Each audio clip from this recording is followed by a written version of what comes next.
atau palang merah. Sementara untuk bulan sabit merah sendiri saat ini sudah ada di 33 negara Islam, termasuk di Malaysia, Pakistan, dan yang lain. Bulan sabit merah sendiri concern dengan hal-hal terkait dengan kemanusiaan dan sosial. Untuk di Indonesia, sepanjang sejarahnya kami senantiasa hadir dalam berbagai peristiwa kebencanaan. Tsunami di Aceh, erupsi gunung meletus di Kediri maupun di tempat yang lain, banjir, tanah longsor, dan lain sebagainya. Kegiatan kami berupa bakti sosial, penanggulangan bencana, ataupun pelayanan kesehatan. Baik di tempat-tempat di mana terjadi kebencanaan ataupun di tempat-tempat yang tidak terjadi kebencanaan. Tapi tentu kiprah kami bukan hanya melulu dalam hal yang terkait dengan yang sifatnya kuratif ataupun rehabilitatif, akan tetapi juga meliputi hal-hal yang bersifat promotif maupun preventif, termasuk di dalamnya melakukan pemberdayaan masyarakat, khususnya para kader kita, dalam bidang kemandirian di dalam menghadapi kegawat daruratan, melalui berbagai macam training maupun pelatihan, termasuk dalam bentuk penyuluhan dan seminar-seminar. Tentunya kondisi pandemi ini mengakibatkan berbagai macam keterbatasan bagi kita dalam hal penyelenggaraan berbagai macam acara. Akan tetapi kami terus mencoba untuk tetap berkhidmat kepada masyarakat dengan salah satunya hari ini kita lakukan promosi kesehatan secara online. Maka hari ini dengan segala keterbatasan dan kami sampaikan apresiasi yang setinggi-tingginya kepada para pengurus BSMI Kabupaten Magetan yang telah susah payah menyelenggarakan acara ini, begitu juga dengan para hadirin yang sudah hadir pada kesempatan sore hari ini. Maka dengan rendah hati kami persembahkan kepada Bapak Ibu sekalian acara bisik keempat, Bincang Asyik yang keempat yang kita selenggarakan tahun ini, di mana bisik 4 ini mengambil tema tentang gizi dengan judul Gizi Tepat Badan Sehat. Semoga kita bisa mengikuti acara ini sampai tuntas nanti dan memberikan manfaat yang besar kepada kami semua. BSMI, sambung 1000 asa, selamatkan 1 jiwa, sambung 1000 asa.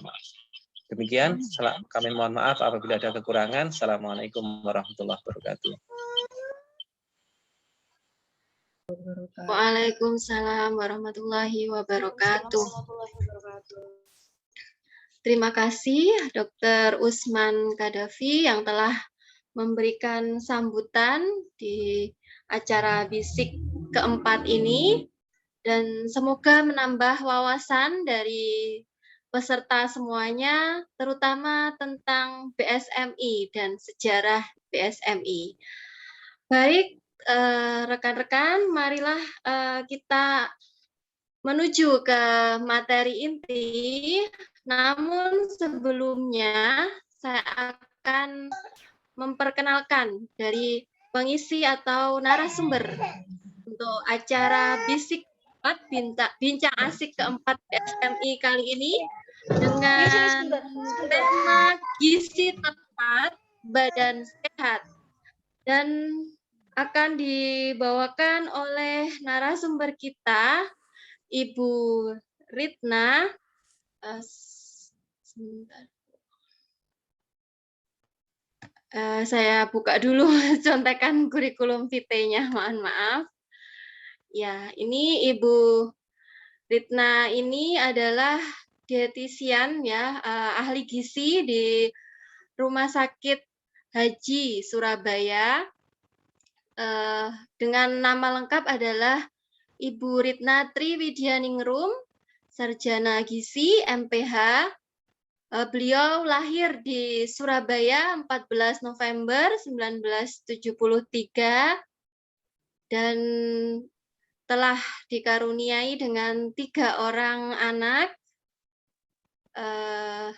Beliau selain aktif sebagai ahli gizi di RS Haji Surabaya, juga merupakan koordinator Humas DPD Asosiasi Dietitian atau ASDI Jawa Timur dari 2018 sampai sekarang, juga menjabat sebagai Sekretaris DPD Persagi, Persatuan Ahli Gizi Jatim, dari 2021 hingga 2025. Untuk riwayat pendidikan beliau lulus dari D3 Sekolah Pembantu Ahli Gizi Surabaya, melanjutkan jenjang S1-nya di Sekolah Tinggi Ilmu Kesehatan Surabaya, lalu melanjutkan S2 di Ilmu Kesehatan Masyarakat Universitas Gadjah Mada. Nah, demikian sekilas tentang kurikulum vitae dari Ibu Ritna. Langsung saja kami persilakan kepada Ibu Ritna untuk mulai membawakan materi di sore hari ini.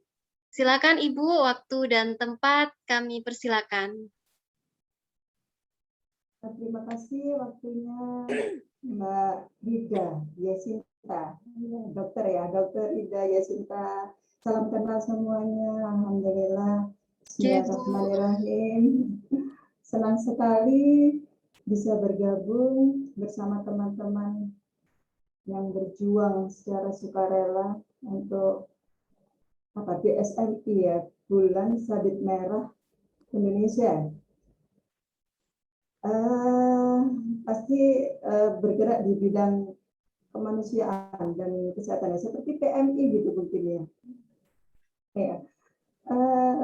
Terima kasih juga sebelumnya pada teman saya tercinta ini yang mengundang saya untuk bisa gabung di sini ya, Masya Allah, alhamdulillah saya senang sekali bisa bergabung, bisa bermanfaat, Insya Allah bisa jadi catatan amal nanti kelak ya, apalagi nanti kalau bisa dipraktekkan di keluarga masing-masing atau setidaknya untuk teman-teman relawan. Masya Allah, saya senang sekali ya. Terima kasih ya Ali Irma atas kepercayaannya. Dokter Sama. Baik, sebelumnya boleh izin share ya.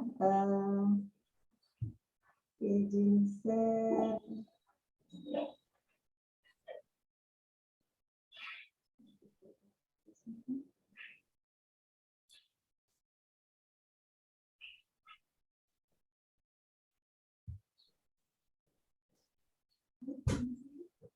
Mohon maaf apakah sudah bisa terlihat.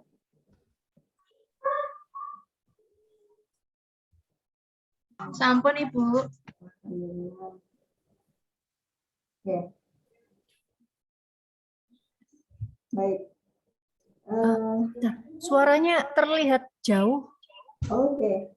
Coba saya dekatkan ya. Oh, terlihat jauh suaranya.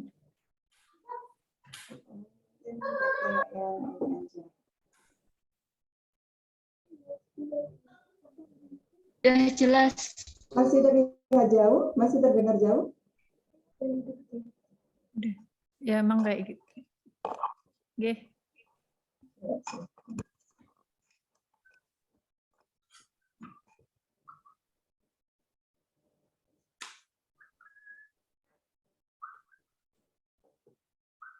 Ya, masih terlihat jauh kan? Masih terdengar jauh kan? Tidak. Masih ya? Sudah enggak? Oke. Baik, bismillahirrahmanirrahim. Saya mulai. Untuk yang pertama, mungkin saya manggilnya apa ya, teman-teman ya. Teman-teman atau Bapak Ibu, saya lihat kok masih muda-muda ya, kok nggak enak kalau manggil Bapak Ibu. Teman-teman aja ya, teman-teman seperjuangan insya Allah di jalan Allah, amin.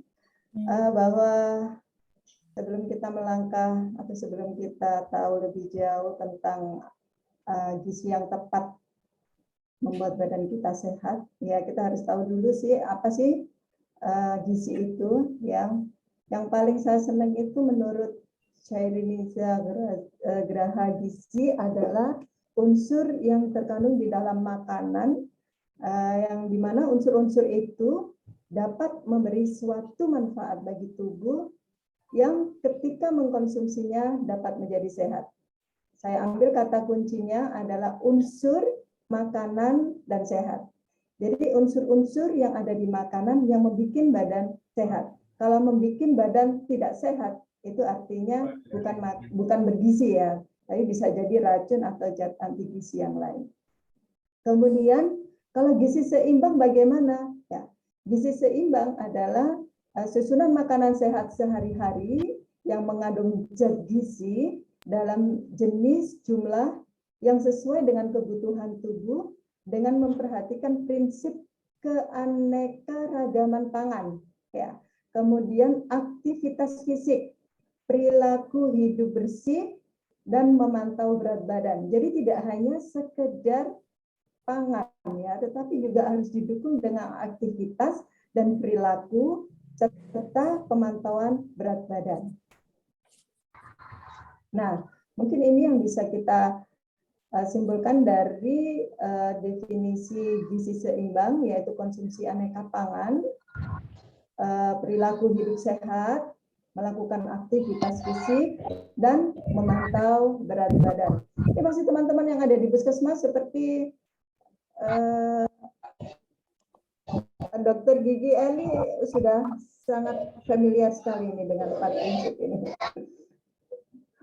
Nah, untuk mewujudkan prinsip itu bisa dilakukan dengan 10 pedoman gizi seimbang. Ya, apakah ini teman-teman di rumah sudah melakukan?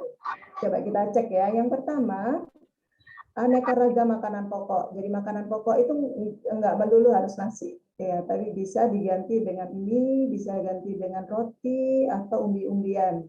Kemudian batasi manis, asin, dan berlemak. Ini hampir semua penyakit ya, hampir semua penyakit itu ditimbulkan dari terlalu banyak manis, terlalu banyak asin, terlalu banyak lemak, sehingga maka diambil secara global gitu bahwa manis, asin, dan berlemak harus hati-hati maksudnya dengan 3 jenis rasa seperti ini ya. Kemudian yang ketiga, aktivitas fisik yang cukup, berat badan yang ideal. Aktivitas fisik cukup, berat badan ideal. Nah, kemudian konsumsi lauk pauk protein tinggi ya. Cuci tangan harus pakai sabun, biasakan sarapan pagi, kemudian sayuran dan buah yang cukup, membaca label makanan, dan syukuri dan nikmati. Ya, kunci dari semuanya adalah yang terakhir ya, syukuri dan nikmati. Nah, mengapa sih kita harus perhatian dengan gizi kita? Ya, karena gizi sangat penting untuk pertumbuhan dan perkembangan, terutama untuk anak-anak ya. Kalau untuk orang dewasa sudah tidak tumbuh lagi, tetapi paling tidak untuk meningkatkan produktivitas kerja. Bayangkan kalau kita tidak makanan bergizi, pasti sehari-hariannya hanya melentruk ya. Melentruk itu apa? Males-malesan, ya, kurang semangat dalam bekerja dan sebagainya. Kemudian menghindari penyakit infeksi dan kronis yang sekarang ini akhir-akhir ini sangat kita hadapi bersama dalam masa pandemi seperti sekarang ini ya. Jadi kalau kita tidak memperhatikan gizi kita, sangat beresiko untuk terkena penyakit infeksi dan penyakit kronis. Nah, pola yang harus dijaga agar kita selalu sehat adalah pola pikir ya. Tidak boleh stres, nikmati, syukuri itu tadi ya. Kemudian pola aktivitas, atur apakah kita sudah cukup beraktivitas. Apakah kita sudah melakukan minimal 10 menit sampai 15 menit stretching tubuh atau berjalan kaki minimal 1000 langkah gitu ya. Kemudian pola makan. Nah, pola makan ini nanti yang akan menjadi garis bawah atau highlight topik pada hari ini. Nah, pola makan yang harus kita kerjakan teman-teman ya. Untuk gampangnya kita singkat dengan tepat 3J. Apa sih 3J? Yang pertama harus tepat jenis makanannya. Ya. Apa makanan yang dilarang, apa makanan yang dianjurkan. Kemudian yang kedua harus tepat jumlah makanannya. Ini sesuai kebutuhan kita, ya. Tidak boleh kurang atau tidak boleh lebih, ya. Kalau kurang nanti jadi kurang gizi, kalau lebih nanti jadi obesitas misalnya. Kemudian tepat jadwal makan, ya. Setiap 3 jam lambung itu kan kosong, ya, maka usahakan harus diisi. Nanti kita jelaskan lebih rincinya. Nah, untuk tepat jenis, untuk mencegah atau menerapi ya hipertensi, PJK dan stroke, ya, penyakit-penyakit kronis yang berhubungan dengan pembuluh darah, ya prinsip dietnya harus rendah lemak, tinggi serat, rendah garam, cukup vitamin dan mineral. Nah, bahan makanan yang dilarang untuk hipertensi, PJK dan stroke, ya, semua makanan yang mengandung lemak dan kolesterol tinggi, ya, seperti lemak hewan atau gajih. Ini biasanya kita seneng kalau beli sate itu mesti tengahnya ada gajihnya, ya, yang bikin selera kita jadi aduh, gampang lapar. Lemak hewani, gajih. Kemudian kalau beli bakso, nah biasanya kita ambil yang kenyal-kenyalnya yang putih itu. Nah, itu harus kita hindari setelah ini, ya, kalau saya. Kemudian makanan yang digoreng, ya, semua makanan yang digoreng yang menyentuh minyak, ya, hindari. Kemudian jeroan, ya, termasuk otak, puding telur, udang, susu full cream, mayonnaise, ya, krimnya baik krimnya apa itu cake atau roti-roti gitu, ya, keju, mentega dan lain-lain. Ya. Kemudian makanan yang mengandung garam tinggi, ini adalah makanan yang diawetkan, yang mengandung natrium tinggi, ya, bisa garam dapur, terasi, soda kue, petis, saus tomat, ya, sarden, dan makanan minuman yang diawetkan. Kemudian buah-buahan yang kandungan alkoholnya dinilai cukup tinggi, ya, walaupun itu alami halal untuk kita makan, tetapi karena kandungan alkohol ini banyak sekali memberikan faktor buruk, ya, efek buruk pada tubuh kita. Seperti apa? Durian, nangka, sirsak, mangga yang masak, ya. Cirinya apa sih yang mengandung alkohol tinggi? Cirinya kalau kita bau itu harum gitu, ya. Itu kan karena hasil dari alkohol yang ada di dalam buah itu kemudian kena angin, akhirnya kita bisa membaunya.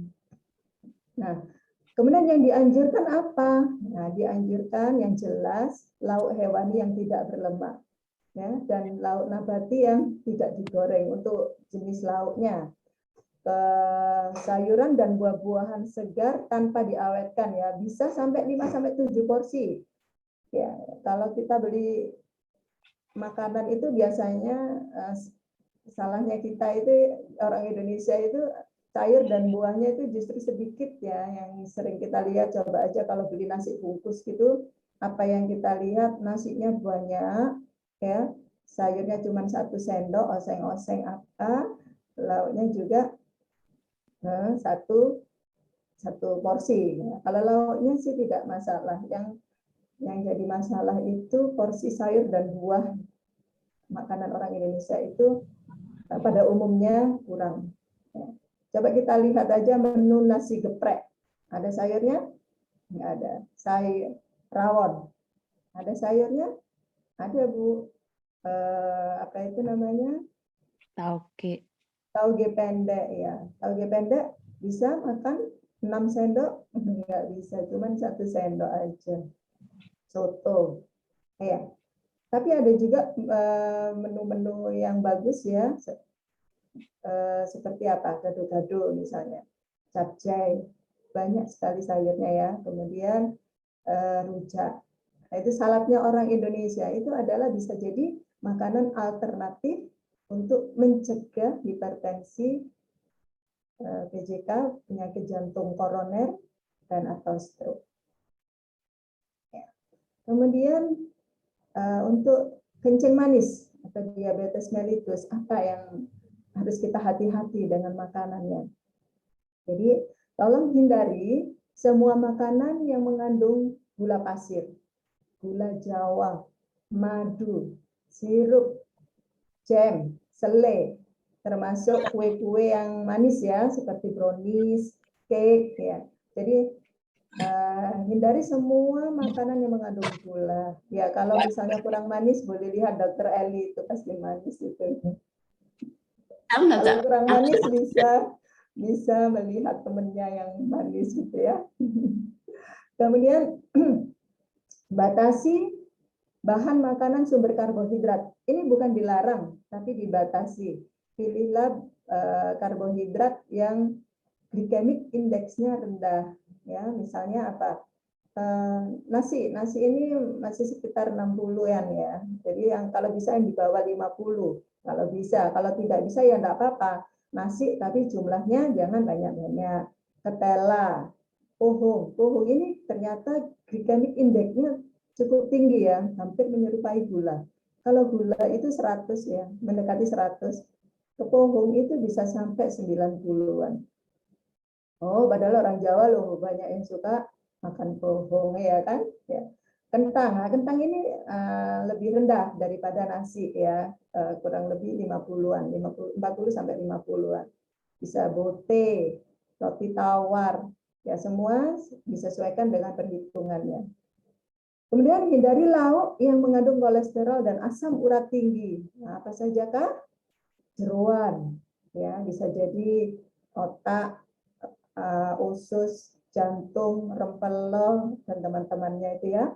Udang, seafood, kuning telur, ya.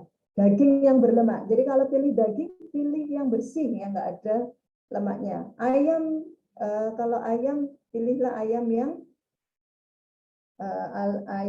ayam Jawa ya. Kalau ayam Jawa susah Bu, mahal lagi ya.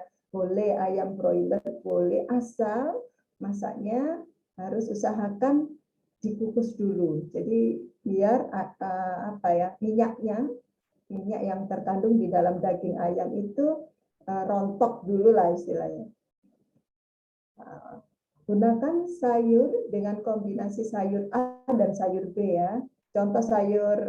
Contohnya misalnya cabai, pecel, gado-gado, rujak itu banyak kombinasinya bisa dipakai. Kemudian contoh sayur golongan A bisa buncis, wortel, manisa, bayam, brokoli, ya daun singkong. Yang sering kita makan apa? Bayam ya, bayam, buncis. Sop-sopan itu apa? Wortel ya, bisa ya, daun pepaya. Kemudian apa biasanya kalau kita beli itu botol alur. Nah, botol alur itu juga masuk golongan A. Kalorinya cukup lumayan ya, 25 sampai 50 per saji. Nah, untuk sayur golongan B ini bebas. Kalau misalnya ada yang mau berdiet, silahkan memberi massa lambung kita dengan banyak-banyak makan sayur yang golongan B. Misalnya apa? Terong, gambas, tauge panjang atau tauge pendek, ketimun, jamur, selada, tomat ya, bisa jadi pilihan. Nah, kalau untuk mencegah kanker apa? Ya, bisa jadi daging merah, banyak sudah penelitiannya bahwa daging merah memicu timbulnya kanker ya. Kemudian makanan yang gosong, ya makanan yang gosong. Makanya kalau masak diusahakan jangan langsung menyentuh apinya, tetapi harus ada alas yang memisahkan antara api dengan bahan makanannya. Misalnya kalau manggang ayam jangan pakai arang kalau bisa, tapi pakai teflon gitu ya. Kemudian minuman bersoda, pasta, golongan mimian itu ya, daging olahan, kentang goreng, ya, minuman beralkohol dan lain-lain. Terakhir ada penelitian menyebutkan bahwa hati-hati dengan nasi kita yang di magic jar itu, Kalau kita terlalu lama menyimpan di magic jar sampai warnanya menjadi kuning, ya, itu juga bisa menimbulkan menstimulasi sel kanker untuk muncul di tubuh kita. Nah, bahan makanan yang dianjurkan untuk kanker apa? Lagi-lagi sayur dan buah. Tadi ya, hipertensi jantung, sayur dan buah. Kemudian untuk kencing manis, sayur dan buah yang segar. Sekarang untuk kanker, sayur dan buah lagi. Itulah sebabnya kenapa sayur dan buah itu menjadi highlight-nya Kemenkes untuk menganjurkan setiap penduduk ya untuk selalu mengkonsumsi sayur dan buah. Ya. Kemudian ikan segar, ya. Kenapa kok tidak ikan yang diawetkan? Ya, karena ikan segar banyak mengandung omega 3 dan omega 6 ya, sehingga bisa mencegah kanker juga. Nah, susu terutama yang mengandung whey protein ya. Whey protein itu yang apa sih? Bapak Ibu yang sudah pernah menyusui ya. Yang sudah pernah menyusui itu kan biasanya kalau pertama kali menyusui itu kan keluar kuning-kuning gitu ya. Susu yang paling pertama kali keluar itu kuning-kuning atau kita biasa menyebutnya kolostrum. Nah, kolostrum itu adalah whey protein. Ya. Kalau kita beli susu perahan, susu segar, ya, kemudian di atasnya itu kan seperti ada lapisan langit-langit gitu. Nah, itu jangan dibuang. Itu adalah whey protein. Bapak Ibu kalau beli susu yang kandungan whey proteinnya tinggi, itu harganya luar biasa mahalnya. Ya, makanya untuk ibu menyusui jangan sampai ini dihilangkan ya. Kalau beli susunya dengan whey protein ini luar biasa mahal. Mahal sekali. Nah, kemudian bumbu-bumbu yang mengandung zat aktif ini juga dianjurkan ya, seperti bawang putih, kunyit, lada hitam. Ya, bawang putih kalau masak dibawonyain aja, enggak apa-apa ya. Jadi selain menambah rasa enak, dia juga mencegah kanker ya. Kunyit juga ya, lada hitam. Ini banyak penelitian yang menyebutkan bahwa bahan-bahan aktif yang ada pada bawang putih, kunyit, dan lada hitam bisa menurunkan resiko penyakit kanker. Nah, sekarang masuk ke tepat jumlah. Tepat jumlah itu yang gimana sih Bu Ritna? Taunya kalori-kalori ya. Ini kita belajar sedikit ya. Belajar sedikit tentang bagaimana cara menghitung supaya makanan kita sesuai dengan apa yang kita makan. Contoh misalnya, yang pertama bisa hitung status gizi Anda. Masuk kurus, normal, atau gemuk.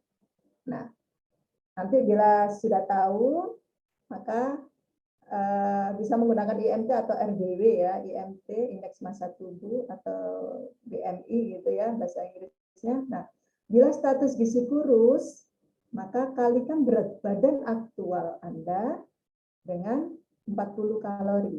Jadi 40 kalori per kilogram berat badan. Kemudian kalau ketemunya normal, maka kalikan 30 kalori per kilogram berat badan. Dan kalau lebih kalikan 20 per kilogram berat badan. Kalau lebih sekali, misalnya gemuk banget ya terpaksa, menurut Prof. Askandar harus dikalikan 10. Nah, itu tapi tidak dianjurkan. Nah, ini mungkin bisa dipraktekkan, mungkin bisa sambil menghitung pakai kalkulator, sehingga tahu nanti berapa kalorinya. Nah, nanti kita belajar menyusun menunya sedikit aja ya. Cara menghitung status gizi dengan IMT ya. Jadi berat badan kita berapa, tapi di dalam satuan kilogram. Kemudian tinggi badannya kita dalam meter dan kemudian dikuadratkan. Maka bila hasilnya di bawah 18,5, maka kita bisa dibilang underweight atau kurus lah katakan gitu.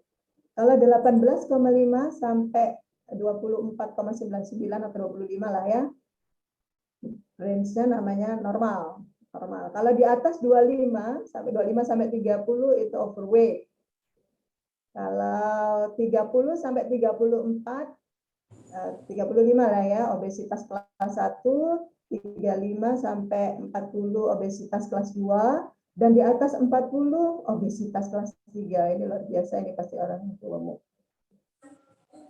Nah, ada yang sudah bisa mencoba mengukur status gizi masing-masing? Ya. Ada yang IMT-nya sampai 40? Naudzubillah ya, jangan sampai ya. Relawan BSMI yang harus gesit. Ya, gesit itu harus normal lah paling tidak ya. Kalau overweight lah sedikit-sedikit enggak apa-apa di 25 26, jangan 29 ya. 25 26 itu masih bisa. Ya. Ada yang sudah bisa mencoba menghitung? Masih bingung cara menghitungnya? Atau enggak sedia kalkulator, Bu? Ya sudah. Nanti coba dihitung lagi ya. Nanti saya share kok ininya, PowerPoint-nya ya, bisa jadi bahan belajar. Nah, ini adalah contoh menu makanan sehari ya dengan kurang lebih 1.500 kalori. Nah, maaf, saya balik dulu di sini. Nah, dari sini nanti kan kita ketemu ya kebutuhan kalorinya kita berapa. Misalnya kalau berat badan kita 50, ya tinggi badan kita 150, saya pastikan masih normal. Ya, jadi kalau tinggi badan dikurangi 100 sama itu insya Allah normal ya. Pasti range-nya antara 18,5 sampai 25. Jadi misalnya berat badan 50, tinggi badan 150, maka normal kita kalikan 30. Berapa? 50 kali 30, 1.500 kalori. 1.500 kalori itu bentuk makanannya bagaimana sih, Bu? Nah, seperti ini ya. Nah, ini adalah total. Ada makan pagi sekaligus buahnya ya. Buahnya di sini bisa jadi snack ya, dianjurkan kalau sudah usia 35 tahun ke atas, snack untuk makanan berupa buah. Jadi kalau nyamilnya tidak boleh lagi berupa crispy-crispyan ya, berupa kue-kue jajan pasar, tidak dianjurkan.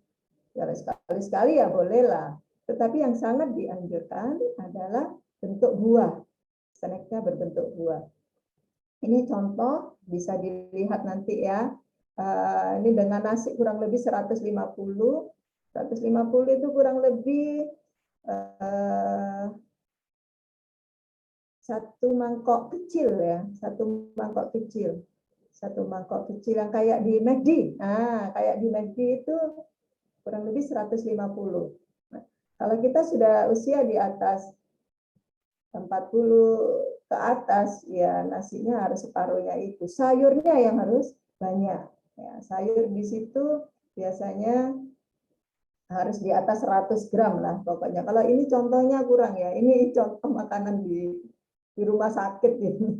Kurang banyak ini ya. Tapi dengan menambahkan sayur yang banyak tidak akan banyak menambah kalori. Ya. Misalnya wortel saya rubah menjadi 100, buncis saya rubah jadi 50. Tidak akan banyak merubah, paling merubah jadi 1.560. Tapi kalau kita merubah nasi, kita tingkatkan jadi 200. Pagi, siang, sore jadi 200 ya. Maka bisa naik menjadi 1.800. Kelebihan 200 kalori per hari itu bisa menambah berat badan menjadi 1 kilo per bulan kalau setiap hari lebih. Ya tinggal kita ngitung aja setahun berarti nambah 12 kilo. Nah, itu bila ya terlalu gemuk nanti ya. Jadi 200 kalori itu sangat berarti. Apa sih bentuk 200 kalori itu? Bisa jadi 1 gelas susu. 1 gelas susu itu kurang lebih kalorinya 150 sampai 200 tergantung susunya ya. Kalau susu ultra itu hanya 150-an untuk 200 cc-nya.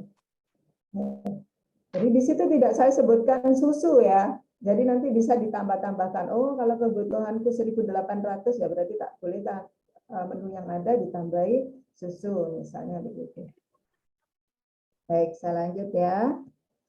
Nah, yang selanjutnya adalah tepat jadwal. Tadi saya bilang setiap 3 jam sekali diusahakan ada kita beri makanan ya lambung kita ya, karena lambung kita sudah kosong. Jadi misalnya sarapan atau makan utama satu itu jam 6 pagi, maka jam 9 usahakan kita snack. Ya, snack yang sangat dianjurkan tadi apa? Bentuknya buah. Apa nih? Ya. Kemudian makan utama kedua adalah jam 12 siang. Ya, jam 3 kita snack lagi sore-sore. Ya. Kemudian makan utama 3 jam maghrib gitu ya. Habis sholat maghrib gitu kita makan. Nah, nanti jam 9 boleh nambah snack lagi. Tapi yang snack yang ketiga ini tidak dianjurkan untuk yang tidak kencing manis. Yang kalau kencing manis ini setiap 3 jam harus disiplin. Jadi harus sebelum tidur diusahakan harus minum susu dulu, biasanya kita anjurkan supaya tidurnya juga enak. Karena terlalu lama antara jam tidur jam 9 sampai jam 5 itu adalah waktu yang lama, sangat beresiko untuk orang dengan kencing manis untuk terkena hipoglikemi. Pagi-pagi sudah kena hipoglikemi, makanya banyak sekali orang pagi-pagi nggak bisa bangun, ternyata bablas ya, wafat, meninggal, itu karena bisa jadi malamnya tidak mengkonsumsi snack ya, sehingga hipoglikeminya berat. Nah, untuk catatan penting dari apa yang telah saya sampaikan, yang pertama adalah makanan sehat adalah makanan yang sesuai dengan gizi seimbang. Gizi seimbang tadi apa? Tidak melulu makanan ya, tetapi harus diikuti dengan pola aktivitas, cuci tangan, dan pemantauan berat badan. Kemudian sayur dan buah adalah makanan yang sangat dianjurkan hampir untuk semua jenis penyakit ya. Kecuali penyakit ginjal kronis ya, tadi belum saya sebutkan. Penyakit ginjal kronis, buah harus hati-hati. Hampir tidak boleh buah justru. Kemudian yang ketiga, tepat 3J adalah kunci kesuksesan diet dan pengaturan makanan. Ya, jadi harus disiplin. Nah, seperti yang dibilang Rasulullah bahwa sepertiga lambung kita adalah berisi makanan, sepertiganya air, dan sepertiganya ruang nafas. Itu nanti sangat-sangat relevan dengan ilmu gizi yang kita pelajari tadi ya. Nah, kita buka dengan Hippocrates. Ya. You are what you eat. Itu hampir sama banget ya. Yang sukanya burger, nanti bentuk perutnya seperti burger juga. Demikian apa yang bisa saya sampaikan. Terima kasih. Mohon maaf atas kurang dan lebihnya. Wassalamualaikum warahmatullahi wabarakatuh. Waalaikumsalam warahmatullahi wabarakatuh. Waalaikumsalam warahmatullahi wabarakatuh. Baik, materi yang sangat menarik sekali dari Ibu Ritna dan tentu saja sangat aplikatif ya teman-teman semua. Semoga kita bisa aplikasikan dalam kehidupan kita sehari-hari.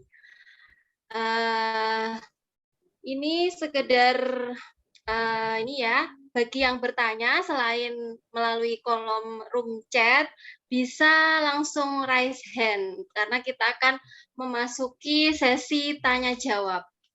Ya, ini langsung saja ya Bu Ritna, saya akan membacakan pertanyaan yang sudah masuk, yang sudah ada di chat mungkin. Ini dari A32 milik Kurnia ya.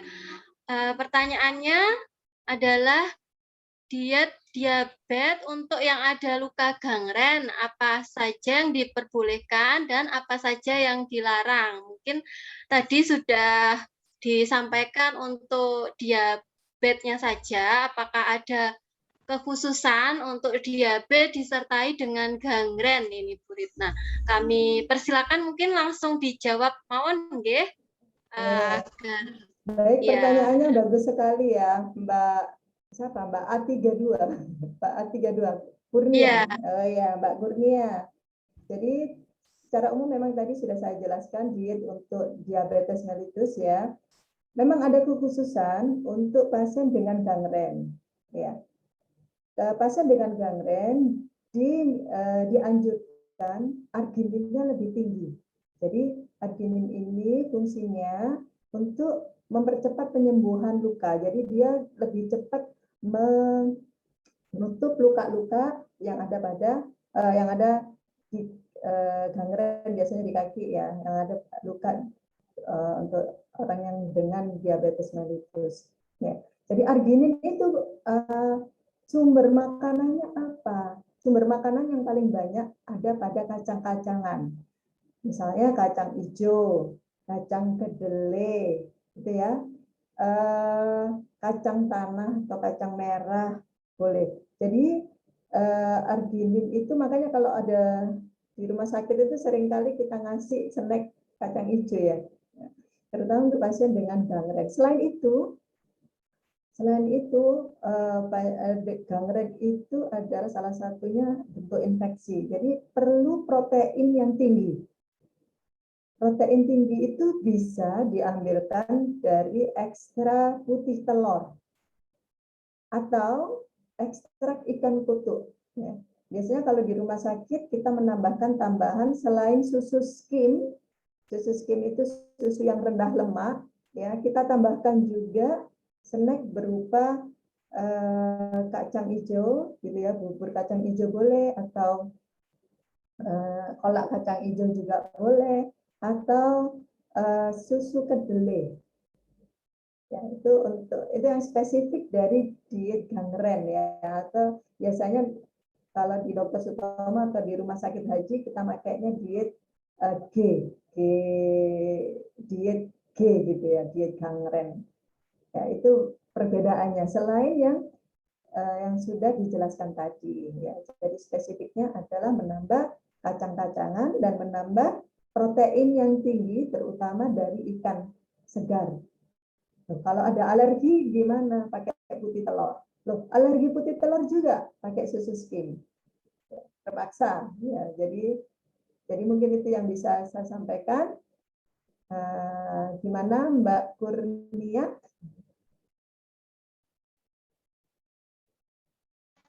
Alhamdulillah jelas, Dok. Jelas banget. Makasih. Baik, demikian sangat jelas sekali penjelasan dari Bu Ritna. Langsung saja, ini sudah ada beberapa yang raise hand, ya Bu. Saya persilakan kepada mungkin yang pertama Verlingga Dia Oktias, ya, kami persilakan untuk di-unmute dan langsung menyampaikan.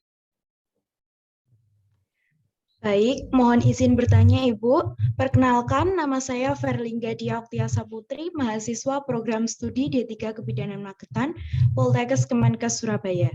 Tadi temanya gizi yang tepat dan badan yang sehat. Dalam slide pedoman gizi yang seimbang, disebutkan ada 10 kategori pemenuhan gizi. Pertanyaan saya, bagaimana pemenuhan gizi yang seimbang untuk anak kos, Bu?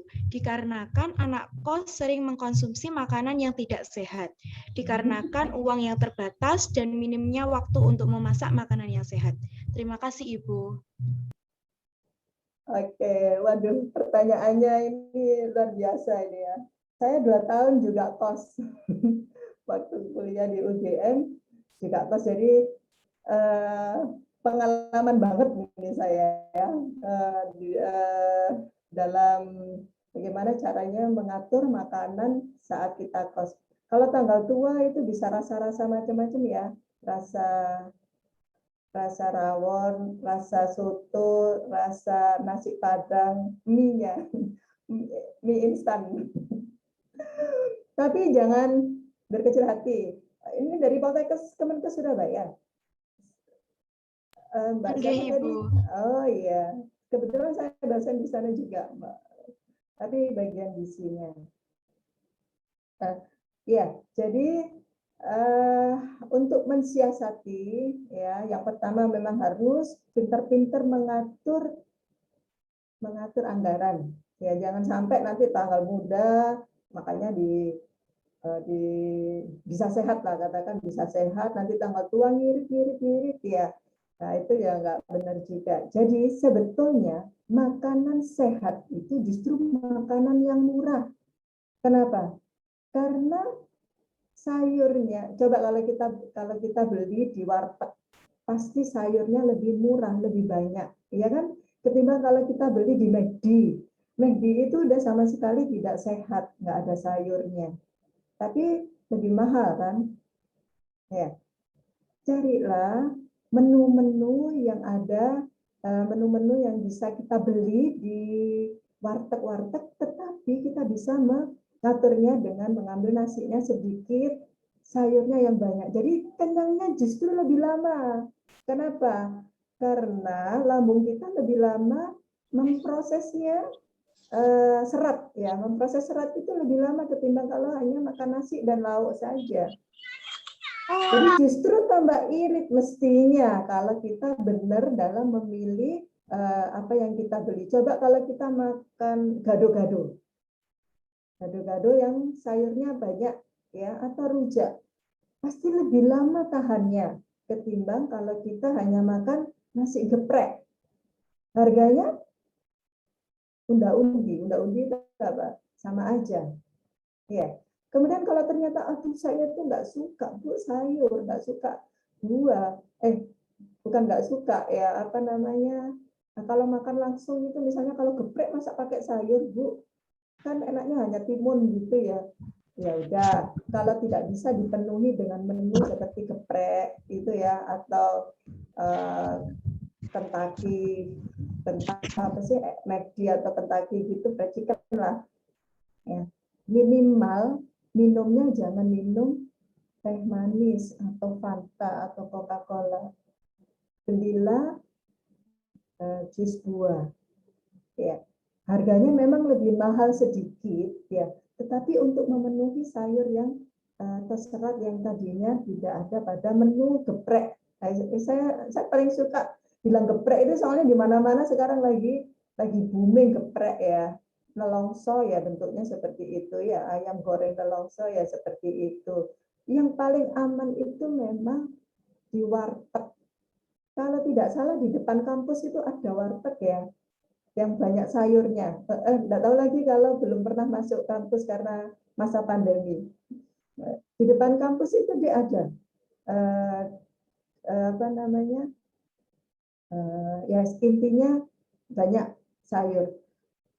Kalau tidak sempat masak. Nah, kalau sempat masak jauh lebih bagus dan lebih murah. Kenapa? Karena kita beli sayur bayam atau kangkung 2 ikat digodok menuai sama beli bumbu pecel. Ya, lauknya bisa telur, bisa ayam 1 potong. Jadi kalau belinya beli lauk tok aja. Sayurnya beli mentahan digodok sendiri ya. Di kos-kosan kan biasanya boleh ya, atau ada fasilitas untuk kompor gitu, kalau di kos-kosan kan bisa ya. Nah, sayurnya aja yang beli mentahan. Beli murah. Kalau sayur itu kan beli berapa 2 gitu murah, hanya 4.000 ya. Tapi bisa 3 kali makan nanti ya. 2 ikat, 1 ikatnya berapa? 2.000 ya. Beli 2 ikat kan lumayan itu. Kalau mau lebih sehat lagi ya wis 2 ikat untuk 1 kali makan. Murah loh, hanya 4.000. Kayak digodok tok sama kasih bumbu pecel. Nah, bumbu pecel ini memang harus selalu sedia. Kalau nggak mau bumbu pecel, ya paling enggak sambal bajak. Ya kan?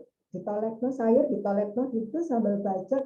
Wes, Masya Allah, rasanya dunia akhirat mantap enak. Ya, Mbak siapa? Nah, apalagi kampusnya dekat pasar ya. Nah, bisa beli sayur di sana. Jangan menunggu mie itu justru sekarang berapa? 2.500 mie, rasa mie ya, sekali seminggu sekali hanya boleh. Nah, jangan sampai seminggu full kita makan hanya apalagi mie instan ya. Ya, mungkin itu tips ringan dari saya. Mudah-mudahan bisa diterapkan. Baik, Ibu. Terima kasih atas jawabannya. Baik, sangat aplikatif juga ini Bu. Mungkin mohon izin ini dari Kemenkes atau Politeknik Poltekkes ya, Poltekkes Iya, Kemenkes yang Poltekkes cabang Kemenkes. Magetan ini Bu. Biasanya mungkin yang Bukan di cabang Surabaya. Magetan. Oh, iya, Bukan iya, sepertinya. maaf. Tidak apa-apa Bu. Iya, sorry. Sebenarnya kalau di Magetan itu ini yang menjamur itu pecel ya, Oh, pecel. iya. Sayurnya juga udah banyak ya Bu. Tapi akhir-akhir ini terkadang kalau saya beli itu kayak sayurnya juga jadi sedikit banget gitu, yang banyak nasinya. Jadi ya agak miris juga terkadang Bu ya. Iya, ya itu memang kelemahan kita di Kelemahan. penjual-penjual itu lebih banyak nasinya. Itu mungkin lebih cocok untuk yang ini Pak Tukang ya, jadi yang butuh energi tinggi untuk bekerja. Tapi kalau mahasiswa ya jangan nasinya yang tinggi, malah ngantuk. Karbohidrat itu kalau kita makan banyak ya, udah kenyang tinggal ngantuknya. Jadi harus sayurnya yang banyak ya. Iya, betul Kalau sekali. porsi lauknya insya Allah sudah bagus kok di sini. Ya kalau nasinya 6.000-an ya enggak lah, kurang ya lauknya, porsi lauknya. Ya baik, ya mungkin seperti itu Bu. Ya jadi saya jadi ingat masa-masa kuliah itu sering ngantuk di kelas mungkin karena kurang tepat ya asupan yang dimakan waktu itu. Iya, mungkin di sini biar adik-adik jadi lebih terbuka wawasan dan tidak mengulangi pengalaman saya dulu yang sering ini tertidur bahkan di kelas. Ya. Terima kasih Bu. Langsung untuk ini masih banyak sekali pertanyaan dan luar biasa antusiasmenya Bu tentang gizi ini karena memang ini ya erat sekali dalam kehidupan kita sehari-hari. Langsung saja yang sudah raise hand berikutnya kepada ini Mbak Lira Firna ya. Seperti artis. Silakan Mbak. Monggo Mbak Lira. Baik, perkenalkan nama saya Lira Firnarianti, mahasiswa D3 Kebidanan Poltekkes Kemenkes Surabaya. Izin bertanya Ibu, bagaimana caranya diet tapi gizi itu tetap terjamin? Baik, terima kasih. Ya, ini juga bagus ya. Jadi kebanyakan kita itu salah dalam mengartikan diet. Diet itu seolah-olah kita nggak makan sama sekali ya, makannya cuma sedikit, kemudian mau makan takut, ini takut ya akhirnya lemes ya. Nah, padahal artinya diet itu yang benar adalah mengatur makanan, bukan tidak makan, tetap makan, bahkan dianjurkan tepat jadwalnya seperti tadi, tetap 3 kali. Ya. Tetapi yang kita makan lagi-lagi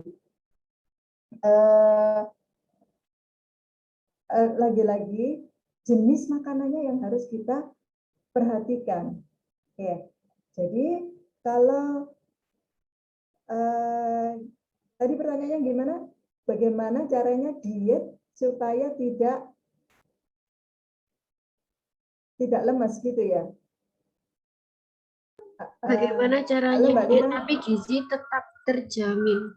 Oh ya, tapi gizinya tetap terjamin. Kalau orang berdiet, insya Allah terjamin gizinya ya, justru ya. Tapi mungkin karena persepsi diet yang kita asumsikan tidak sama, maka diet yang dimaksud di sini itu justru diatur supaya gizinya terjamin. Nah, maksudnya mungkin biar nggak lemes gitu ya, biar nggak lemes. Nah, jadi gizi yang baik itu tadi adalah gizi yang seimbang. Harus ada unsur makanan pokok, ya, ada sayur, ada lauk hewani dan lauk nabati. Nah, diet itu biasanya kan dihubungkan, orang awam ya, dihubungkan dengan penurunan berat badan. Betul nggak? Aku tak diet, Rek. supaya apa? Berat badannya tidak bertambah, minimal tidak bertambah. Nah, makanya supaya kita tetap bisa beraktivitas walaupun diet, maka jenis makanannya harus yang sesuai. Yang pertama mungkin yang bisa kita terapkan, ya, tadi sebetulnya sudah saya singgung ya. Pertama, nasinya jangan terlalu banyak. Ya. Kalau kita gambarkan piring gitu ya, piring itu kita bagi 4. Ya. 1 bagian dari piring itu adalah nasi. 2 bagiannya adalah sayur. Dan 1 bagiannya adalah lauk hewani dan lauk nabati. Jangan kebalik, 2 bagiannya nasi, 1 bagiannya sayur. Keliru. Jadi yang paling bagus adalah nasinya sedikit, sayurnya banyak. Saya jamin pasti bergizi. Ya. Dan nggak bikin lemes. Kenapa?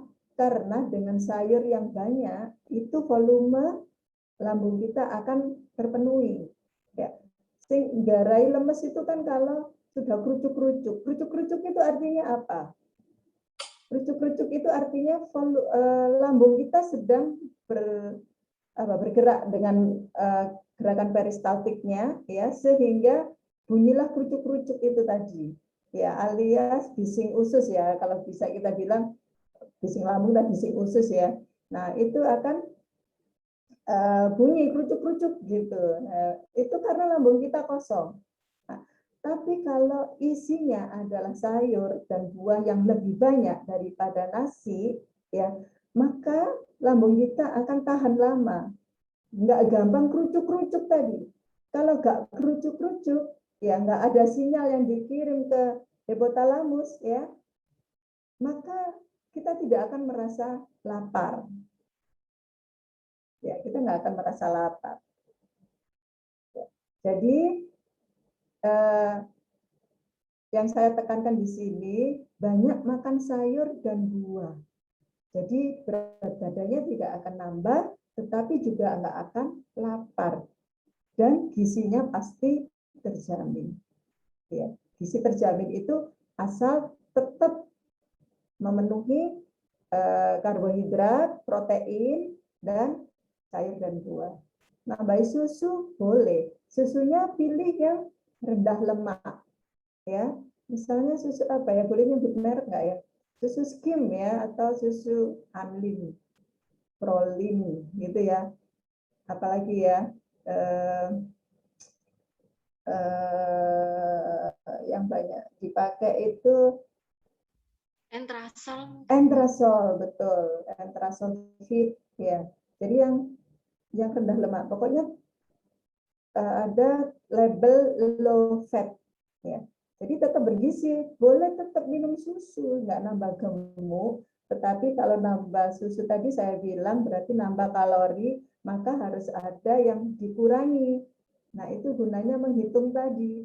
Oh, aku nambah susu, berarti nasiku yang tak kurangi. Kalau nambah sayur nggak banyak berefek pada jumlah kalori. Begitu ya, Mbak siapa tadi? Lira, Mbak Lira. Iya, Ibu. Terima kasih. Ya, ini remaja, kebanyakan remaja-remaja kan memang cenderungnya ini ya, Bu, inginnya berat badan ideal. Jadi ini diet, minum obat, atau ini mungkin cara-cara diet yang kurang tepat sebenarnya. Makanya ini Mbak Lira Firna setelah bertanya mungkin jadi tercerahkan diet seperti apa yang bisa dijalankan. Seperti itu ya, Bu. Selanjutnya langsung saya tidak dianjurkan minum obat-obatan pelangsing ya, karena kebanyakan kasus gagal ginjal itu betul, karena sifatnya diuretik, ternyata hanya cairannya aja yang dikeluarkan. Kebanyakan pasien dengan gagal ginjal selain karena diabetes juga karena minum minuman obat-obat pelangsing seperti itu. Tidak dianjurkan. Mengatur saja makanan, insya Allah. Pertama tok abot, pertama tok karena kebiasaan, lambung sudah besar, ya. Kemudian kita paksa untuk mengecil. Nah, saat memaksa untuk mengecil ini itu agak berat. Tapi ketika sudah terbiasa mengecil, makan terlalu banyak sedikit sudah nggak enak. Jadi memang butuh waktu ya antara ya kalau seperti kalau kita puasa itu kalau sudah 1 minggu lewat kan sudah terbiasa ya. Nah, sama nanti diet juga seperti itu.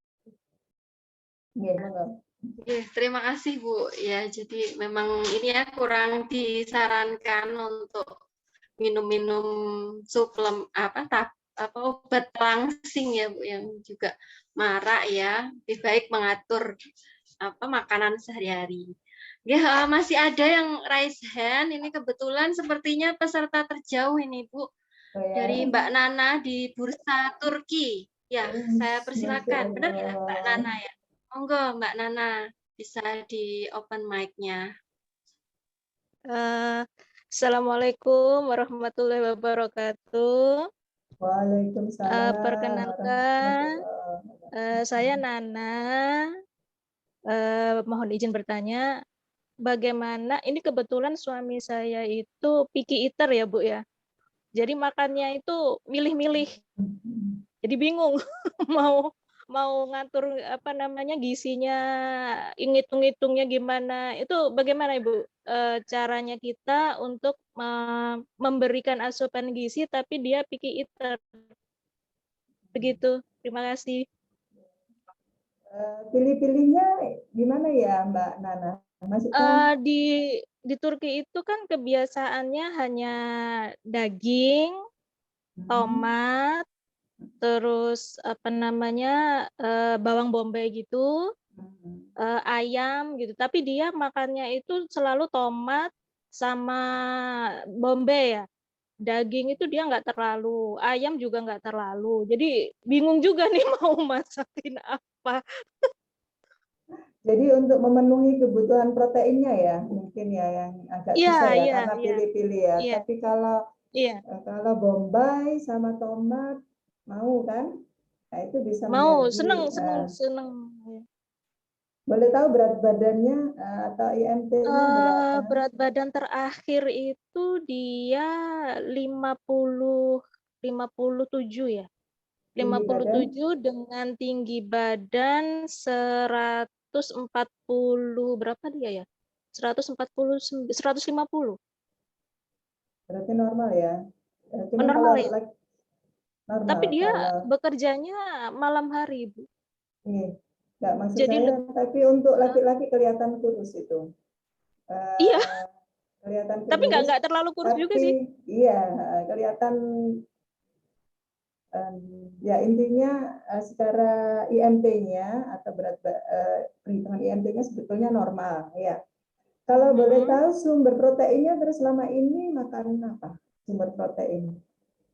Kan dia daging makan, tapi bukan nggak mau, dia sedikit tidak terlalu suka. Tapi berarti bisa mengkonsumsi kan, ya? Bisa mengkonsumsi. Cuman setiap hari itu apakah ada standar harus ada protein kan? Kalau yang tadi 10 itu ya, 10 pemenuhan gizi itu tadi ya. Nah, itu kan ada protein, ada begini, ada begitu gitu kan. Nah, proteinnya ini kan tidak setiap hari dia konsumsi. Jadi begitu. Ya, jadi mungkin begini, Kemenkes itu punya daftar bahan makanan penukar untuk lauk hewani, ya. Misalnya kalau ayam atau ikan tidak terlalu mau, bisa diganti telur.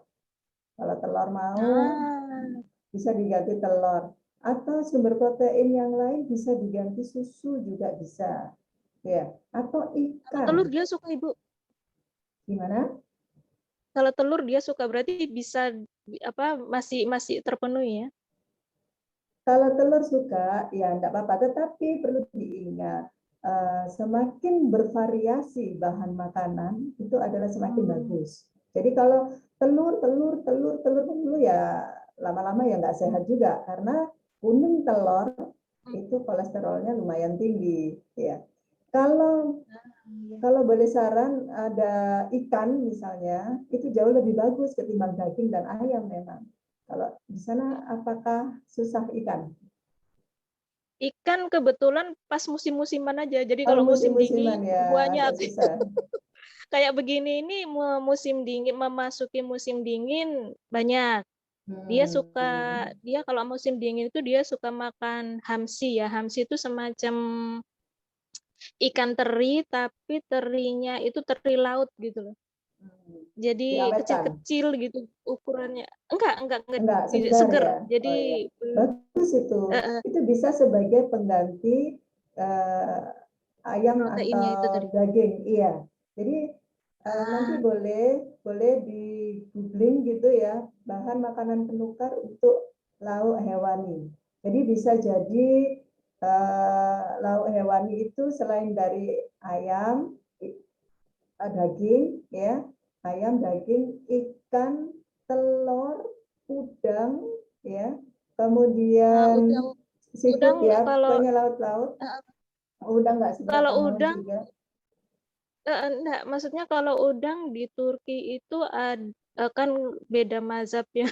Oh iya, Kalau di mazhab Turki itu nggak bisa seafood ya. itu masuk, ada yang memasukkan dia haram, tapi ada juga beberapa masyarakat yang mau makan itu. Gitu Jadi ya. enggak semuanya. Nah, kebetulan dia makanan seafood itu enggak makan. Jadi memang saya itu lebih ke telur itu ya.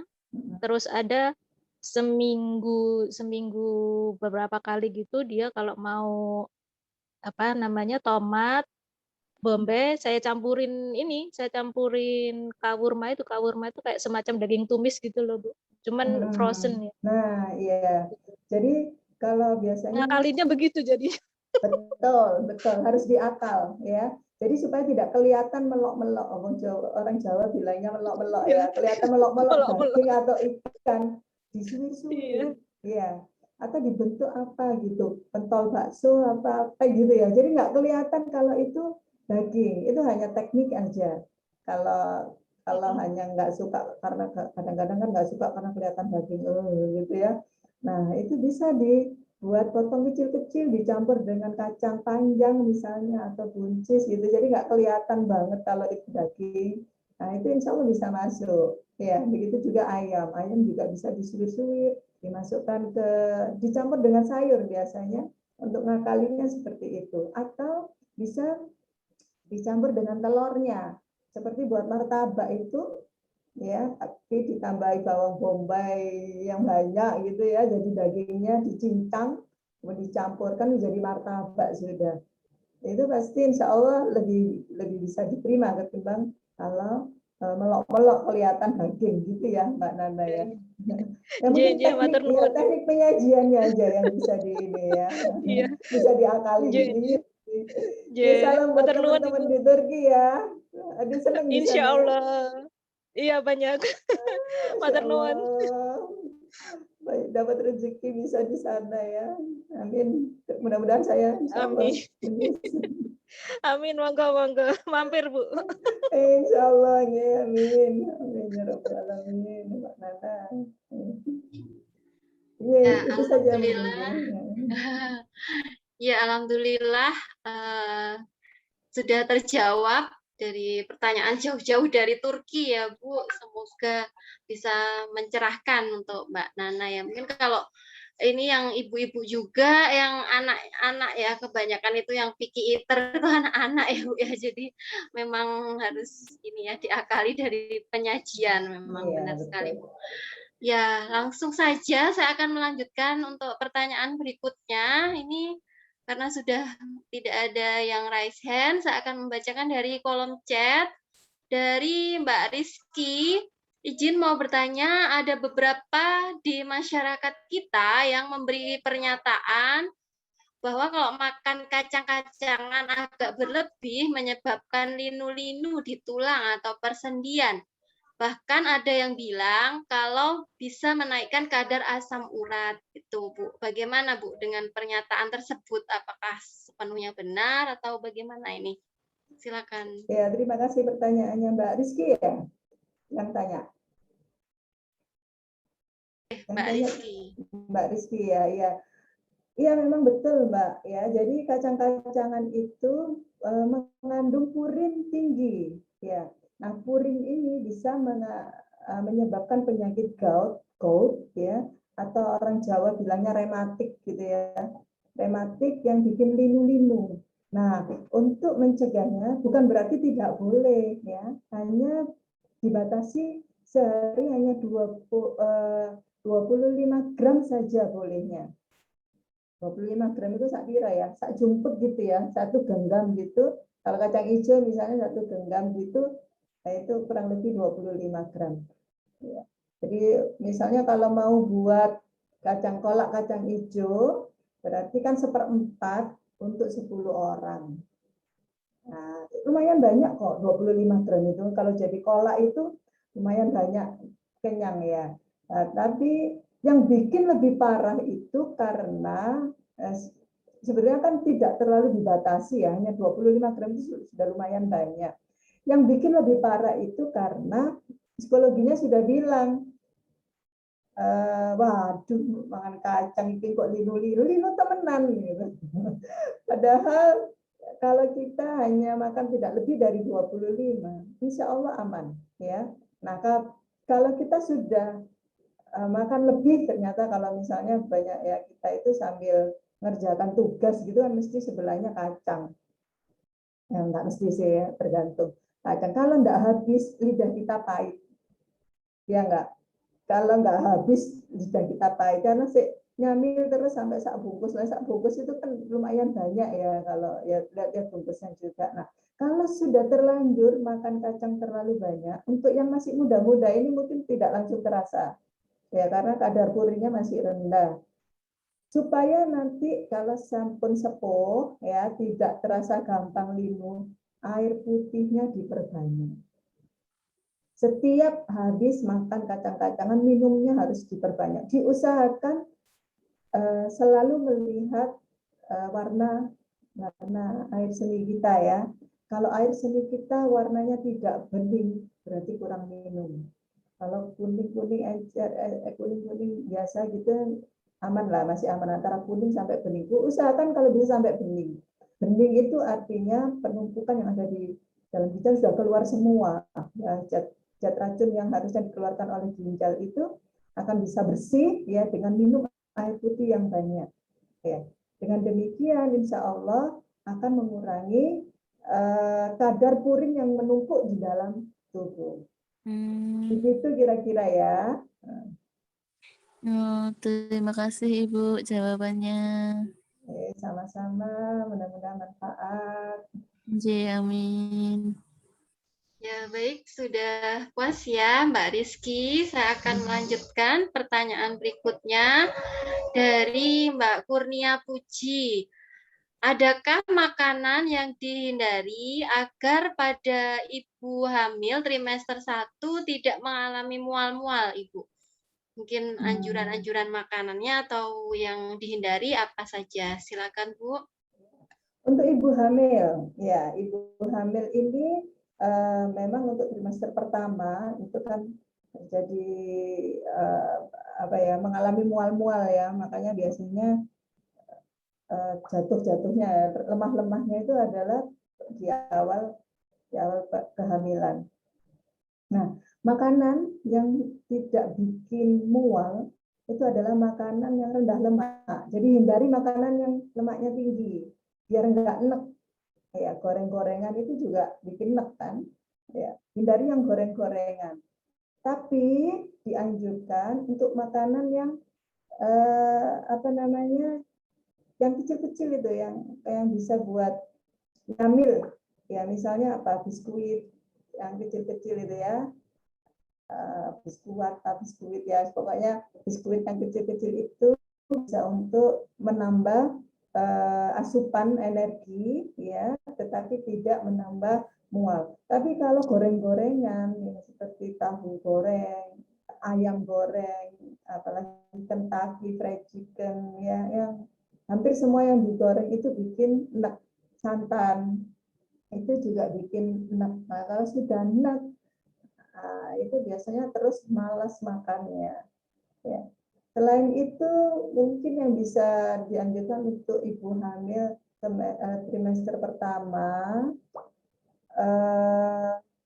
untuk setiap pagi mungkin kalau mau makan, ya tidak langsung sikat gigi, tapi sikat giginya itu pakai buah, ya. Itu ada yang menganjurkan pakai buah dengan sikat gigi pakai makan buah apel, itu mengurangi mual. Ya, jadi pagi-pagi itu biasanya kan nggak enak badannya, nggak enak, sikat gigi biasanya langsung gitu ya. Nah, untuk menghindari itu kalau sudah itu soalnya udah nggak mau makan biasanya. Nah, pada saat itu supaya tidak terjadi gitu, makan buah apel dulu. Toh malamnya kan kita sudah sikat gigi ya. Nah, paginya makan buah apel, baru makan yang biasa kita makan sehari-hari. Gitu mungkin ya. Jadi hindari lemak tinggi ya, gaje-gaje gitu tidak diperkenankan. Krim-krim gaje itu tidak diperkenankan untuk ibu hamil trimester pertama. Mungkin itu saja. Ada yang begitu kan, Mbak? Baik, Siapa? Mbak Kurnia. Mbak Mbak Kurnia. Kurnia sudah puas ya, Mbak, dengan jawaban dari Ibu Ritna. Ya. Lagi hamil ya, Mbak Kurnia? Oh iya, sepertinya Bu. Alhamdulillah. Ya, ini saya lanjutkan. Saya lanjutkan untuk pertanyaan selanjutnya dari Mbak Denis Kinandra. Ini, selamat sore Bu Ritna, izin bertanya. Pemenuhan gizi untuk lansia seperti apa nggih? Apakah memang ketika masuk usia lanjut makannya menjadi sedikit? Kebetulan Bapak Ibu mulai masuk usia pralansia. Terima kasih, Bu. Monggo, Bu, mungkin bisa diberikan penjelasannya. Silakan. Iya. Memang kebutuhan untuk terima kasih ya Mbak siapa tadi, Denis ya. Memang lansia itu punya kelemahan, mereka ini kurang sensitif untuk memenuhi kebutuhan gizinya ya. Jadi sebetulnya kebutuhan gizinya cukup tinggi ya, tetapi karena sensitivitasnya kurang, biasanya pada lansia itu justru yang paling sering terjadi adalah dehidrasi. Jadi nggak gampang terasa lapar, nggak gampang terasa haus. Jadi padahal dehidrasi, tapi dia nggak merasa haus. Jadi nggak minum, makanya harus dibiasakan untuk lansia. Itu walaupun nggak haus harus tetap minum. Ya. Nah, itulah sebabnya kenapa para lansia itu tidak juga gampang merasa lapar. Jadi makanya sedikit. Nah, untuk itu memang harus kita sediakan makanan ya dengan jadwal kecil tapi sering ya, porsi kecil tapi sering. Jadi sedikit-sedikit gitu kita tawari ya, sebagai anak kita tawari. Bapak kersani kita, biasanya bentuknya snack-snack. Ya, misalnya snack kue lumpur ya, atau yang agak bagus sedikit yang ada buahnya di dalam, apa nagosari gitu ya, untuk menambah asupan energinya ya, tetapi dia tidak merasa makan. Kalau sudah merasa makan, ini biasanya aku mau Dok ya, nggak mau makan ya. Bukan masalah makannya 3 kali, tetapi asupannya harus terpenuhi. Jadi bisa kita penuhi dengan jajan pasar itu biasanya kalau untuk orang lansia, tapi tanpa komplikasi ya. Kalau dengan komplikasi kencing manis misalnya, tentu saja snack yang kita berikan juga harus yang nggak ada gulanya gitu ya, atau buah begitu ya Mbak ya. Jadi ngakalinya ya dengan snack-snack begitu untuk lansia, atau usahakan minum susu harus selalu kita berikan. Jangan lupa lansia itu kebutuhan susu atau kalsiumnya, terutama untuk ibu-ibu ya yang sudah menopause, itu butuh kebutuhan kalsiumnya lebih tinggi daripada kita. Nah, itu juga harus diusahakan minimal dalam sehari kita bisa menyediakan 2 gelas susu. Usahakan susunya juga susu yang rendah lemak, ya. Kalau gemuk, kalau nggak gemuk bolehlah nggak rendah lemak. Pokoknya maunya susunya apa gitu. Bisa masuk saja. Kalau lansia itu sudah alhamdulillah. Ya, ya asal tidak ada komplikasi penyakit yang mengkhawatirkan ya, seperti penyakit jantung ya dan hipertensi ya. Tentu saja yang kita hindari yang seperti saya jelaskan tadi, yang mengandung lemak tinggi harus kita hindari, yang mengandung garam juga harus kita hindari. Kalau susu skim insya Allah aman untuk semua. Baik untuk jantungnya, baik untuk kencing manis, baik untuk memenuhi gizi dari kekurangan yang tadi itu, yang nggak bisa makan banyak itu tadi. Begitu ya, Mbak Denis. Ya, baik, penjelasannya sudah sangat jelas ya untuk Mbak Denis. Ya, mungkin kepada yang lain yang juga orang tuanya sudah memasuki usia lansia, ini bisa kita aplikasikan kita agar orang tua kita tetap sehat, ya, insya Allah membersamai kita semuanya. Sebelum saya bacakan pertanyaan selanjutnya, sekedar mengingatkan bahwa nanti sebelum penutup di akhir acara akan kita bagikan door prize ya teman-teman. Mohon untuk tetap setia menyimak dari tanya jawab ini. Mungkin ini ada satu pertanyaan terakhir Ibu yang akan saya bacakan sebelum kita memasuki sesi door prize ini dari Mbak Umi atau Ibu Umi ya. Izin tanya Bu Ritna, untuk yang sudah terkena kolesterol, pengganti santan kira-kira ada apa tidak ya Bu? Dan untuk stop gorengan 100% belum bisa. Misalnya minyaknya diganti dengan minyak kelapa, apakah bisa itu Bu untuk menurunkan resiko kolesterolnya ini? Terima kasih. Ya. Ini saya persilakan kepada Bu Ritna untuk Ya, menjawab. terima kasih pertanyaannya Mbak Nana. Ya, jadi perlu saya garis bawahi bahwa kolesterol itu hanya ada pada hewan, ya, tidak pada tumbuhan. Jadi santan itu sebetulnya tidak mengandung kolesterol, tapi ada memang zat lemaknya juga, ya, tetapi bukan kolesterol. Intinya sih lebih aman lah ya daripada kolesterol itu sendiri. Cuman kalau berlebih memang efeknya jadi sama, ya. Nah, untuk ngakali misalnya sayur lodeh ya, kan pakai santan ya. Orang sepuh itu kan senangannya kan yang apalagi di Magetan ya, dingin-dingin ya, sukanya sayur lodeh ya. Nah, itu kita bisa akali dengan pakai susu skim. Saya kalau masak di rumah, lodehnya pakai susu skim itu. Ya. Rasanya nggak jauh beda. Yang penting bumbunya pas. Ya. Jadi bisa ya diganti dengan pakai susu skim. Atau sebetulnya ada produk fiber cream namanya ya, tapi mahal. Tapi bisa, namanya fiber cream. Ya. Bisa diganti dengan itu juga. Tetapi saya lebih suka pakai susu skim karena selain mengandung kalsium, dia juga lemaknya rendah sekali gitu ya, ketimbang fiber cream yang sudah harganya mahal, lemaknya juga masih ada gitu ya.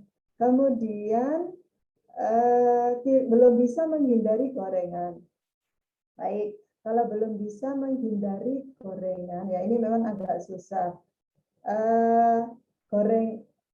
Setidaknya begini, kalau kita makan lauk, itu kan ada lauk hewani, ada lauk nabati. Paling tidak salah satunya saja yang digoreng.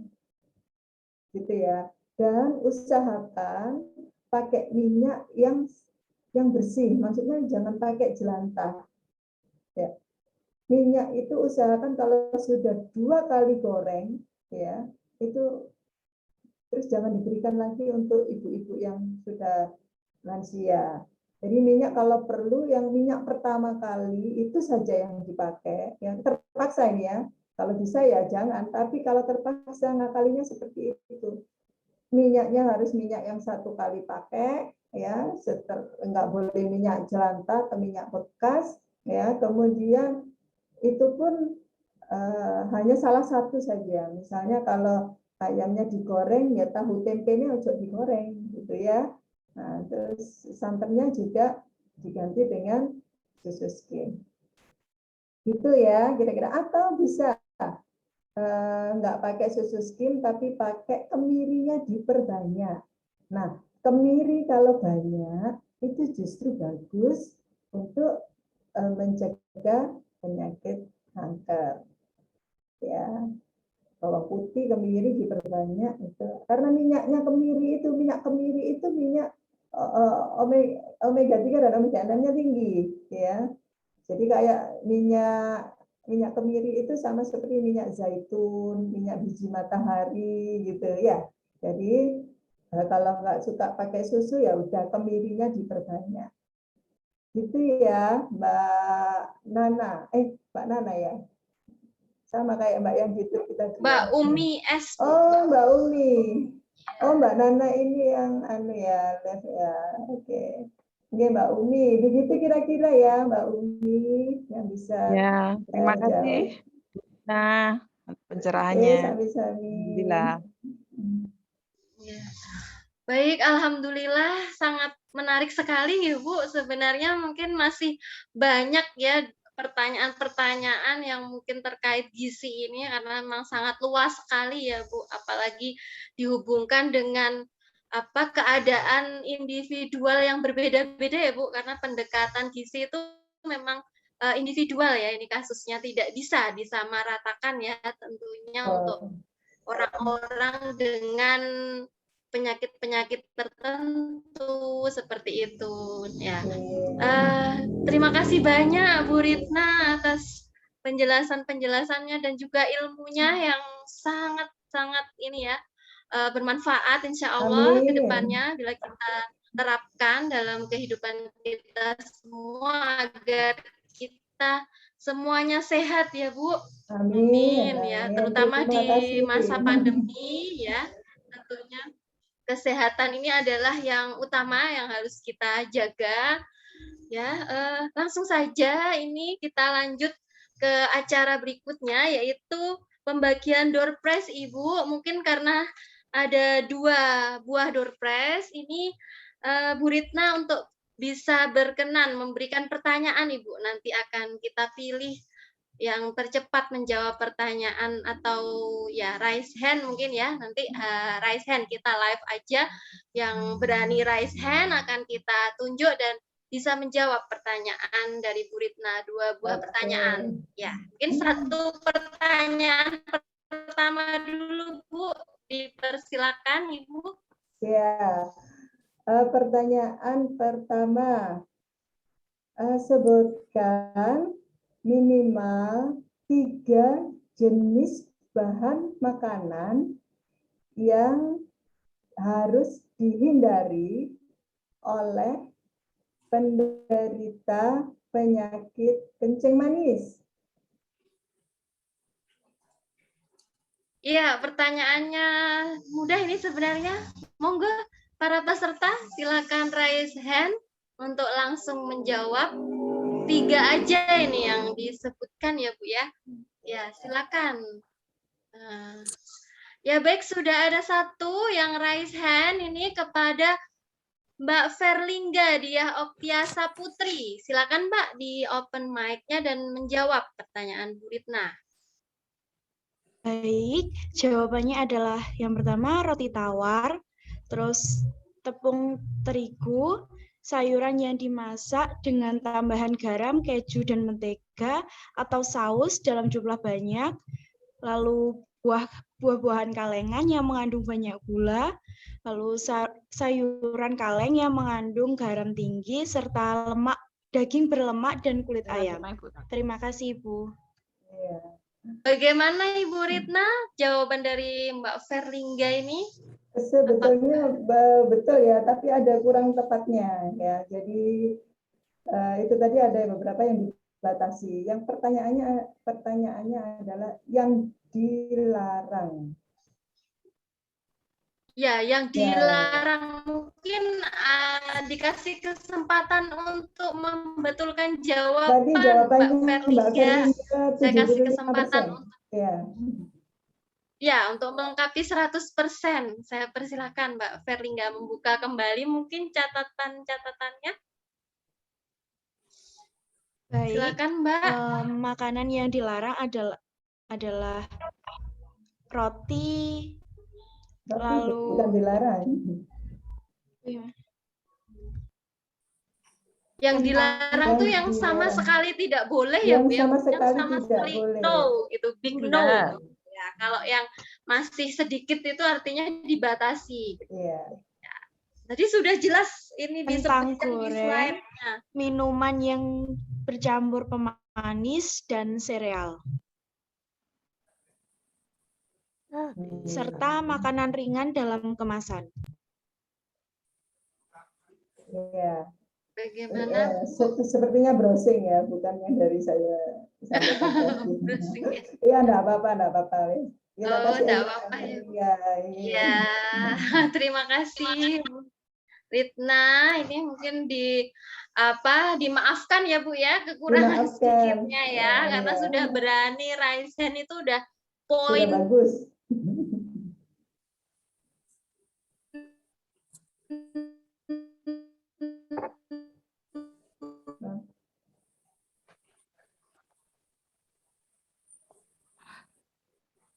Ya Bu ya, terima kasih. Bisa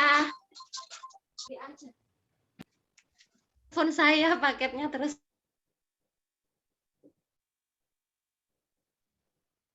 Pertama tadi ya Mbak Arlingga ya, kalau nggak salah. Erlingga ya, nanti menghubungi panitia. Kemudian Bu, mungkin jawaban yang tepat sebenarnya apa Bu? 3 itu ya. Jadi yang tidak boleh itu minimal ya, gula pasir, gula Jawa, madu, sirup, jam, susu kental manis, kue-kue yang manis seperti brownies, cake dan sebagainya itu. Tapi kalau roti masih boleh, tapi dibatasi. Kentang boleh, tapi dibatasi. Nasi juga boleh, tapi dibatasi. Ya. Baik, pokoknya yang manis-manis ya Bu ya. Iya, betul. Tadi disuruh melihat wajah temannya yang manis atau wajah hostnya yang manis ini. Kegeeran Bu. Ya lanjut Bu, untuk pertanyaan kedua dipersilakan Ibu memberikan pertanyaan. Ini gampang ini, kalau browsing juga ada. Sebutkan 4 prinsip gizi seimbang. Sebenarnya di slide-nya Bu Ritna tadi juga ada Bu ya, bagi yang menyimak dari awal tentunya akan bisa menjawab ini. Ya, cepat-cepatan untuk mengirim mengangkat tangan maksud saya. Baik, izin menjawab.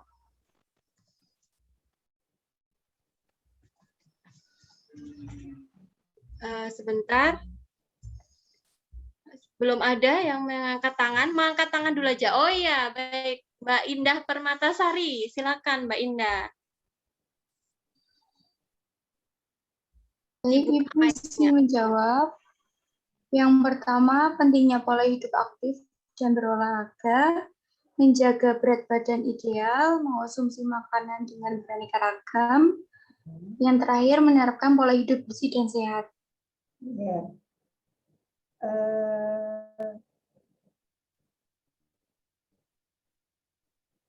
95%. Tapi enggak apa-apa, sudah dapat aja. Iya, terima kasih Bu Ritna, ini baik hati Bu ya. Enggak apa-apa, nanti ditambahin aja Bu kekurangan. Kurang dikit aja, iya. Iya. Terima kasih Mbak Indah sudah menjawab. Mungkin Bu Ritna mau menambahkan Bu dari jawaban yang lebih tepat seperti apa? Jadi mungkin pertama karena kurang urut ya. Jadi yang pertama kan keanekaragaman makanan. Yang kedua aktivitas hidup sehat. Aktivitas Yang ketiga, memantau berat badan. Dan yang keempat itu pola hidup sehat seperti cuci tangan gitu. Jadi nggak hanya melulu makanan ya, karena rekaman makan yang pertama, yang kedua itu tadi pola hidup sehat, kemudian pola aktivitas, dan yang terakhir selalu memantau perkembangan berat badan. Itu ya. Ya, makanya tadi keanekaragaman yang mungkin yang kurang sedikit aja dari sudah 95%. Oke, baik Bu, terima kasih atas tambahan-tambahan ilmunya. Ya, untuk 2 orang peserta yang beruntung tadi nanti akan dihubungi atau bisa menghubungi panitia langsung ya ke nomor yang sudah ada di room chat untuk mengklaim hadiah door prize-nya ini. Baik, terima kasih Ibu atas waktunya. Ini tidak terasa ya, sudah hampir berapa ini? 2 jam Bu kita mengobrol seru, disumbangkan manfaat yang luar biasa bagi kita semua ya Bu, terutama ya ini ya kita yang mungkin ada di antara peserta yang kebetulan juga menderita penyakit-penyakit tertentu atau yang termasuk diet-dietnya yang seperti apa yang disarankan tadi, jadi bisa diterapkan Bu ya. Semoga manfaat untuk semua ya. Demikian tadi rekan-rekan semua. Baik, demikian tadi rangkaian acara demi acara sudah kita lewati ya teman-teman.